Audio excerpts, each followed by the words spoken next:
चालू घडामोडी 5 ऑक्टोबर 2024. प्रश्न पहिला. भारतीय क्रिकेट संघाचा कर्णधार रोहित शर्मा यांचे प्रशिक्षक असलेल्या कोणाला जिजामाता पुरस्कार जाहीर झाला आहे? योग्य उत्तर पर्याय क्रमांक 2 दिनेश लाड. प्रश्न दुसरा. महिलांना आत्मसंरक्षण प्रशिक्षणाचे धडे देण्यासाठी हर घर दुर्गा अभियान नुकतेच कोणत्या राज्यात सुरू करण्यात आले? योग्य उत्तर पर्याय क्रमांक 1 महाराष्ट्र. प्रश्न तिसरा. क्रूझ पर्यटनाला प्रोत्साहन देण्यासाठी नुकतेच क्रूझ भारत मिशन कोणत्या शहरात लॉन्च करण्यात आले? योग्य उत्तर पर्याय क्रमांक 4 मुंबई. प्रश्न चौथा. पंतप्रधान नरेंद्र मोदी यांनी धरती आबा जनजातीय ग्राम उत्कर्ष अभियान कोठून सुरू केले आहे?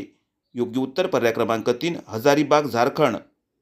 प्रश्न पाचवा. केंद्रीय मंत्रिमंडळाने नव्याने 5 भाषांना अभिजात भाषेचा दर्जा दिला आहे. आता भारतात अभिजात भाषा किती आहेत? या प्रश्नाचे उत्तर आपण कॉमेंट करा. आजचे प्रश्न आवडल्यास लाईक करा आणि चॅनलला सबस्क्राईब करा.